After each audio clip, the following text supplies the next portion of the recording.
របៀបក្នុងការផ្សំចំណីមាន់លក្ខណៈគ្រួសារដែលការផ្សំនេះយើងប្រើចំណីធម្មជាតិសុទ្ធហើយតកតងជាមួយការផ្សំយើងប្រើដើមទុនតិចហើយមាន់ដាស៊ីមានសុខភាពល្អធំធាត់លឿនហើយមាន់ដាស៊ីមានរំពេញពេញបងប្អូនបើនិយាយពីសាច់វិញគឺសាច់ផ្អែមឆ្ងាញ់បងប្អូនអញ្ចឹងតកតងជាមួយចំណីនេះគឺល្អមែនតើហើយសម្រាប់វត្ថុធាតុដើមបងប្អូនអាចរកទិញខ្លួនឯងបានឬក៏វត្ថុធាតុដើមមួយចំនួនបងប្អូនអាចធ្វើខ្លួនឯងបានហើយសម្រាប់ចំណីនេះដែរតាមបទពិសោធន៍របស់ខ្ញុំមាន់ដាស៊ីគឺមិនមានបញ្ហាដូចជារាគទេហើយបញ្ហាអត់រលាយគេក៏អត់ជួបដែរបងប្អូនតើតើជាមួយនឹងការលាយចំណីនេះគឺយើងចំណាយដើមទុនតិចមែនតើបើនិយាយទៅក្នុង1គីឡូយើងចំណាយក្រោម 1000 រៀលអញ្ចឹងតើតើជាមួយនឹងវត្ថុធាតុដើមបងប្អូនទី1គឺយើងមានពោតក្រហមយើងប្រើពោតក្រហមចំនួន3កែវនេះបងប្អូនណា3កែវនេះហើយបន្តមកទៀតប្រភេទបាយក្រៀមនៅពេលដែលយើងស្រស់ហើយនៅពេលដែលរីកហើយយើងដាក់8កែវនេះហើយបន្តមកទៀតយើងប្រើម្សៅស្មៅបងប្អូនម្សៅស្មៅនេះយើងលាយជាមួយនឹងម្សៅស្មៅយើងប្រើ8កែវហើយបន្តមកទៀតកន្ទុកយើងប្រើ2កែវអញ្ចឹងតកតងជាមួយនឹងវត្ថុធាតុដើមដែលប្រើម្សៅស្មៅនេះគឺយើងកាត់បន្ថយចំណាយបានច្រើនណាស់បងប្អូនអញ្ចឹងសម្រាប់បងប្អូនដែលដាំអាសូឡាមានលទ្ធភាពដាំអាសូឡាយើងដាំអាសូឡាទៅប៉ុន្តែបើសិនជាបងប្អូនអត់មានលទ្ធភាពដាំអាសូឡាទេបងប្អូនអាចប្រើម្សៅស្មៅបានហើយបន្តមកទៀតយើងប្រើម្សៅខ្យងលាយជាមួយនឹងសណ្តែកសៀងកាកសណ្តែកសៀងម្សៅខ្យងជាមួយនឹងម្សៅសណ្តែកសៀងមួយមុខ2កែវកន្លះបងប្អូនអញ្ចឹងទៅអស់5កែវចឹងយកបាន1គីឡូទេបងប្អូនយើងប្រើកែវជ័រនេះពោះណានេះបងប្អូនជាប់ពោះចឹង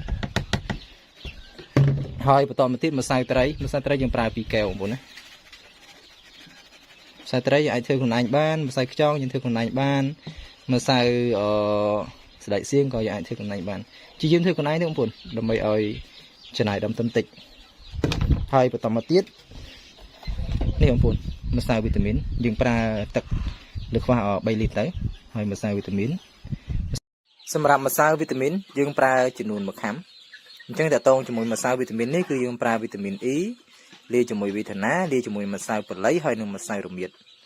អញ្ចឹងយើងប្រើពពួកវីតាមីននេះដើម្បីជំនួយឲ្យកូនមាន់ឬក៏មាន់សាច់ដែលយើងចិញ្ចឹមហ្នឹងមានសុខភាពល្អរឹងមាំអត់ងាយ stress ជាពិសេសខែភ្លៀងនេះបងប្អូនយើងប្រើទៅហើយបន្តមកទៀតយើងដាក់អំបិលលើខ្វះ3ទៅ4ស្លាបព្រាបាយហើយបន្ទាប់បន្ទៀតខ្ញុំប្រើប្រូប៊ីយោទិកបងប្អូនអញ្ចឹងប្រូប៊ីយោទិកនេះជំនួយច្រើនបងប្អូនណាជំនួយជាពិសេសគឺប្រព័ន្ធរំលាយអាហារហើយនឹងបញ្ហាអត់រលាយគេសម្រាប់ប្រូប៊ីយោទិកខ្ញុំដាក់លើសខ្វះ5គម្របដបបងប្អូននេះខ្ញុំដាក់ប្រហែលទៀតដោយសារដៃតាមម្ខាងពិបាកក្នុងការដាក់តែតិចគួរឲ្យសពបងប្អូន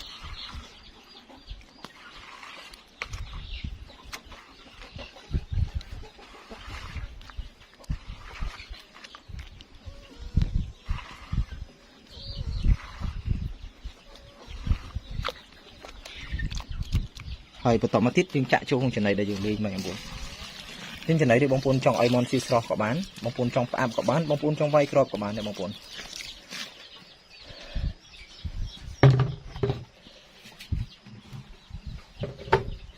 ហើយបន្តមកទៀតច្បុលឲ្យសព្វបងប្អូន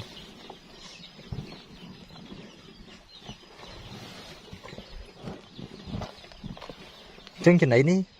បើនិយាយទៅចំណាយក្រោម 1000 នេះដោយសារយើងប្រើម្សៅស្មៅយ៉ាងច្រើនម្សៅស្មៅបើនិយាយទៅ1គីឡូលើខ្វះ200ហ្នឹងបងប្អូនម្សៅស្មៅហើយបាយក្តាំងបើយើងទិញកន្លែងគេបោះដុំ1គីឡូលើខ្វះ800ប៉ុន្តែបើយើងទិញក្រាស់អាច1000ជាងបងប្អូនទិញកន្លែងគេលក់កន្លែងឈ្មោះកណ្ដាលឬក៏កន្លែងគេលក់ចំណីរៀងថ្លៃបន្តិចហើយម្សៅពោតលើខ្វះ1គីឡូ800បើសិនជាយើងទិញគេអាច1000ជាងបងប្អូនម្សៅពោតយើងទិញខ្លួនឯងទៅយើងព្យាយាមទិញពីកសិករបងប្អូនហើយយកមកហាលកិនទុកខ្លួនឯងទៅ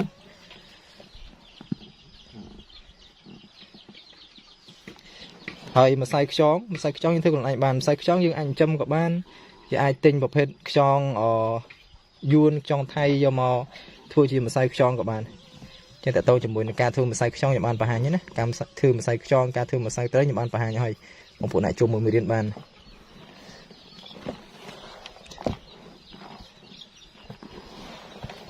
trong bông bồn chụp bộ lại xong đấy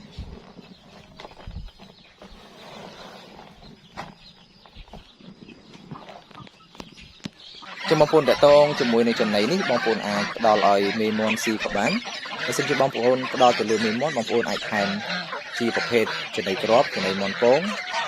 sam sập thị rồi đi còn một thầy thị rồi bông bồn hơi để xin cho bông bồn đo từ lưỡi món sách bông bồn lại trái chân này bay của bạn hơi để xin cho bông bồn trong thángบางคนอาจแทนจะในได้เติมตังค์ในปีเลยบ้าน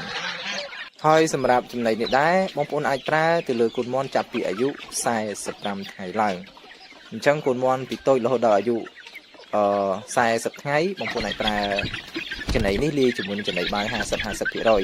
ตั้งจะในนี้50 ปีเลยจะในบ้าน50 ปีเลยท้อยในปีใดคุณมอนอายุ40 ไงให้บางคนอาจตราจะในปี10 บ้านจังแต่ตรงจมูกนังกาทุ่มทอดยังไปให้บางบนทุ่มทอดเลื้อนให้รมปิ้งล้อให้แต่ตรงจมูกใส่บิ้งคือปลายเชียง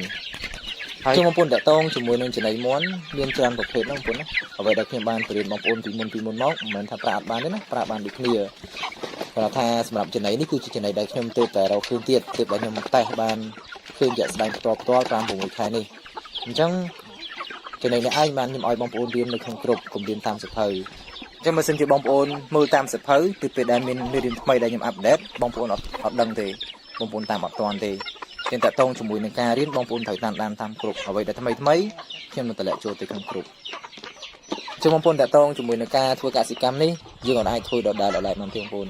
สมัยการได้ชินเรียนมาชนะเติมมาชนะเอาไว้แต่ออกปลายปลุกจังยังถ่ายเรียนเอาใจยังถ่ายทัวร์ไว้แต่ทำไมเอาใจดับใบการที่จุ่มร้านของการทัวร์กสิกรรมผมเป็นสิ่งที่ยังอัปเดตเต้ยังทัวร์ตายเอาไว้แต่จ้า